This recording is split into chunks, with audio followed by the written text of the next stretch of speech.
Marcus here, and I'm going to try and explain a few things. I'm going to try and go a little bit slower this time, right? As I have a tendency to go quickly and fly off on tangents, right? But let's see if I can slow things down a little bit and perhaps explain. So a few things I've been looking at lately, working on in my own practice, been demonstrating it and trying to teach people as well. And that's where you really get the your own understanding of it, is when you try and show somebody else. But obviously you try and show somebody else the this sort of an easy way to get it, because you want that person to kind of get it, right? Perhaps there is no kind of easy fix. You just got to do the practice and practice and practice and feeling it in your own body. You've really got to feel the connection first and see what's happening, feel the changes, and feel before you can find a way to show that to someone else. And of course, in a class environment, you're going to have to find 10 different ways maybe to show that, right? Because everybody works in different ways, everybody learns in different ways, more visual, more auditory. Yep, we have different ways of learning, right? So what I've been looking at recently, because in my previous videos on Jin versus Li, right? Jin versus Li, I covered that in another video, so you can have a look at that. But I wanted a phrase. I was looking for a Chinese phrase to explain this kind of upwards force and downwards force, right? Well, certainly the upwards force, I found, I found a phrase coming from the classics. It was explained a lot by Yang Qingfu when somebody noted his 10 points, which Yang Qingfu inherited his grandfather's form, and also interpretations of the classics maybe passed down through the Wu brothers, who kind of translated, interpreted the classics for the sort of modern age. And in those 10 points, it's included this phrase, Xu Ling Ding Jin. Okay, Xu Ling Ding Jin. Well, what exactly is Xu Ling Ding Jin? Well, if we break it down, it kind of, but as always, you can't just literally translate it, right? You have to have interpretation, and you have to find the meaning behind the Chinese word, because there's a multitude of meanings of one character, right? So realize the difficulty in interpreting it.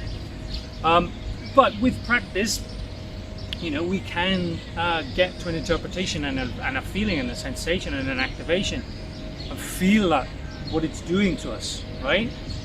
So it becomes in our practice, not just theory, right? That's the important thing, applying it, right?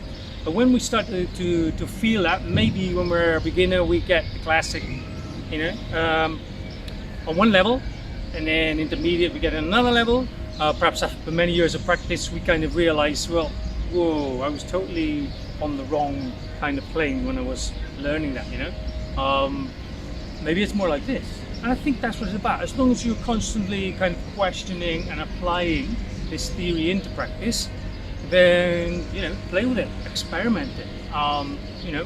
Everyone has kind of said that, eventually Tai Chi is to become yours, right? But you become Tai Chi, because you're not walking along this Tai Chi path, learning, practicing, where am I going, putting an external, as in external movements, learning external movements and putting them on your frame.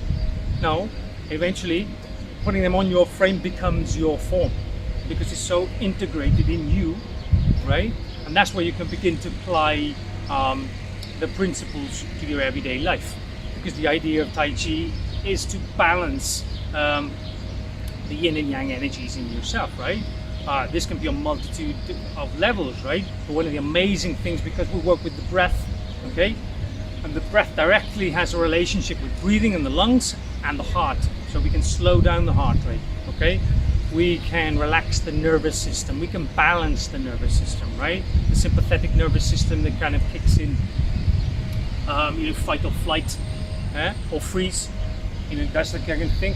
Or we can have the parasympathetic nervous system, which kicks in, to rest and digest, to kind of slow things down and put the body back into a a resting digestive state. So they kind of work, opposite. But you have to find that balance of the two. So in some ways, that's also yin and yang, right? Balancing the yin and yang in the body. Also activation, right? Let's call it tension. You're trying to balance the right amount of tension with relaxation, right? Always say that Tai Chi is a balance between flexibility, right, and structure.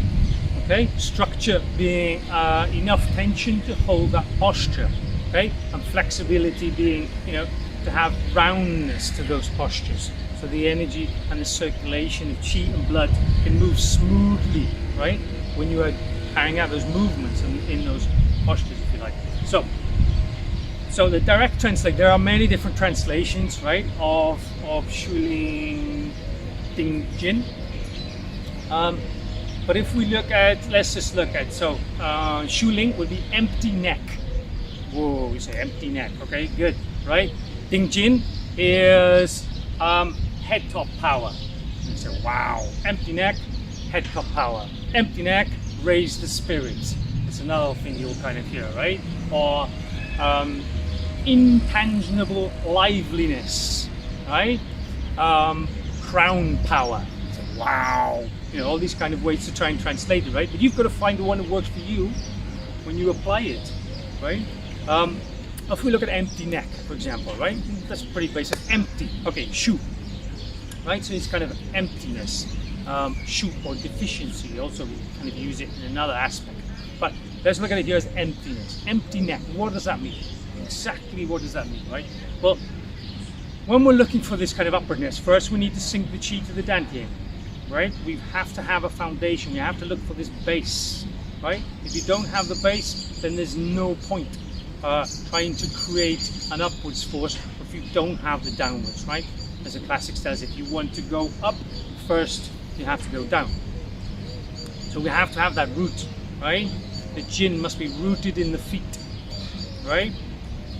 Okay, then it rises, comes up to the waist, or the yao, okay, which incorporates not just the dantian, the lower dantian, and the waist area, but also incorporates the back, incorporates the sacrum, the lumbar region, ming men, right?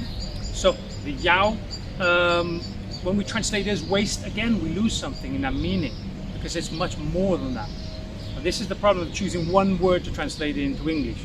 But it's all out there for you to investigate and study, look at and apply, right? What works for you. There you go. Now I've flown off on a tangent. Okay, empty neck, boom, back to it. So when we sink the chi to the dantian, we get that base right, okay? The sacrum, coccyx is tucked under, we get an activation of the yao. Okay, it's relaxed, but there's a dropping sensation of the pelvis and a slightly forwards movement of the pelvis. Okay, this creates a kind of activation there, particularly in the yao, right? But I'm talking about the back as well, in yin ming men. So this kind of upwards force can then subtly rise, okay? Rises up the spine and it reaches the neck. There, you feel it in the neck. It feels like a little stretching and opening. Empty neck. Why is it empty? Because it's filled with space, right? One of the things that the idea of Shu is also to connect to this kind of unmanifested, intangible, okay? This kind of, so what is unmanifested? What is intangible, right? Sounds mystical. But all it is the space. It's literally connecting to the space. If we need to have any form, first of all, we need to have space, okay? Even if we think about life itself, starting in the womb, first of all, we have to have a space. We have to have a womb, okay? Then we can create something. Then form can come, okay? So emptiness first, form comes next, okay? Space first, then we can have form, right?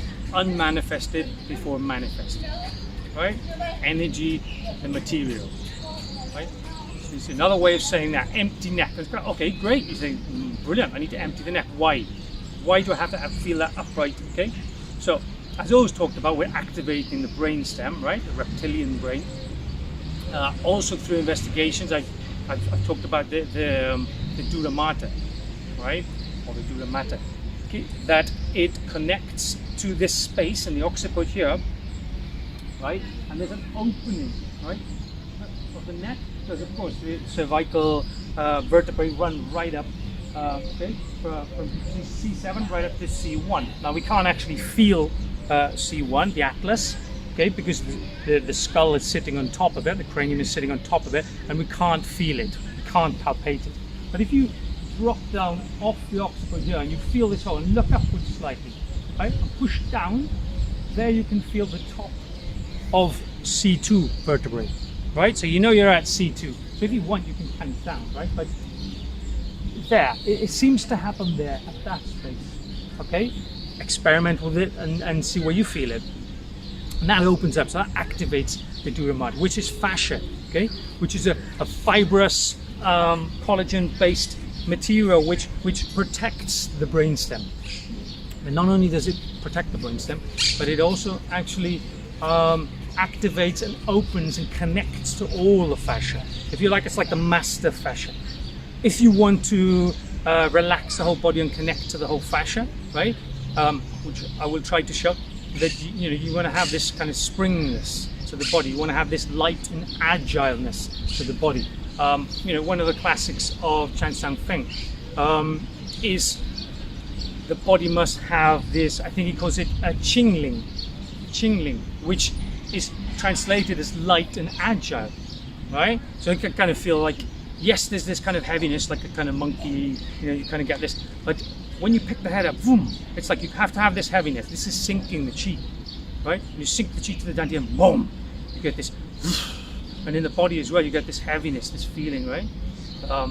And it kind of, it connects much more to the sinking feeling, and therefore you draw up from the earth, right? This kind of downwards kind of energy, but it gives you a rising, right? So this kind of martial kind of aspect as well.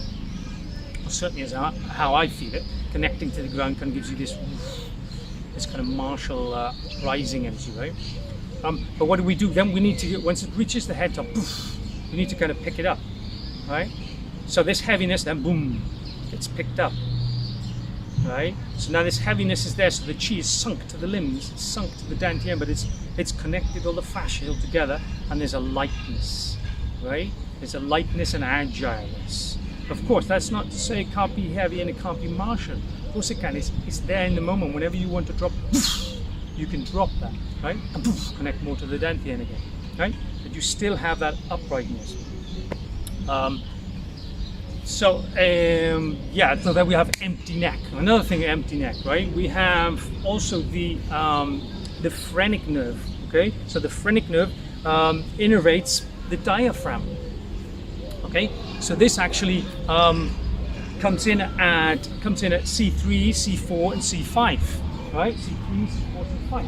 So what do we have here? We have a direct correlation. When we empty the neck, okay, then the nerves that innervate the diaphragm, there's a better impulse control, right? There is, it's more regulated. I mean, regulated not in the sense of control, but it's freer, right? If there's compression and stuff in the neck, those impulses maybe are slower, right? Or maybe those impulses become impeded, okay? They don't move as well as they could, right? From compression, right? You can see that. I mean, if we only have to compress a nerve for a while, if you sit like that compressing the ulnar nerve, or and you kind of feel your arm kind of goes a bit numb and dead, right? Well, there you go. There's less signals being sent to that, right? So diaphragm, we want that functioning, optimal, especially as we're doing Tai Chi, right? Our focus is shifting towards the breath, right? Because again, the breath is going to take us also in a different level. It's going to take us towards that space, because if we're breathing in and we're breathing out, but the point in between, this pivot, okay, this center point, that is space, and our emphasis kind of shifts, right? Kind of shifts. So we're looking for that space. Why are we looking for kind of space and this emptiness? Because when we connect to space, that is when we connect to the unmanifested or the unintangible, right? That's why when we get this empty neck feeling,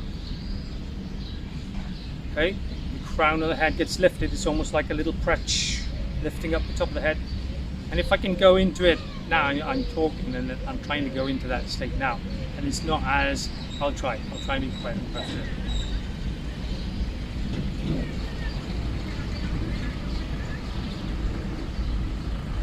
Yeah, there it's starting to change slightly the vision, right? So my perception starts to change slightly. If, let's say, there's a lorry passing at the moment. So, let's say, when this opens up, your vision changes, right? Which is what we talked about. The eagle vision starts to get activated. You're using your, your peripheral vision. You're using much more than focused vision. There's an awareness of the space outside of you, right? You're not looking at material so much now, it's the space. And even sometimes it can come to greet you, right? It's almost a kind of change, a play on this perception. So there's a change, there's a flip, right? If Aldous Huxley had written the Chinese classics, then probably he would have written something that,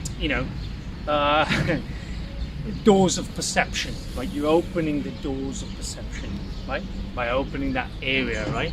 So in some ways, this xuling is opening the doors of perception, right? For the Ding Jin, which is the head top, the crown, it's just simply location anatomy in Chinese. This part, Ding, that's easy. Just head top, crown, or maybe in Western anatomy called vertex, the vertex of the head, right? Boom, that's easy. Jin, we've already talked about this elastic power, right? Connects to the fascia, so it has this kind of different use. Okay, it's kind of storing like an elastic band, storing the power in there. Okay, using the structure and just the right amount of tension. Okay, to store the power in an elastic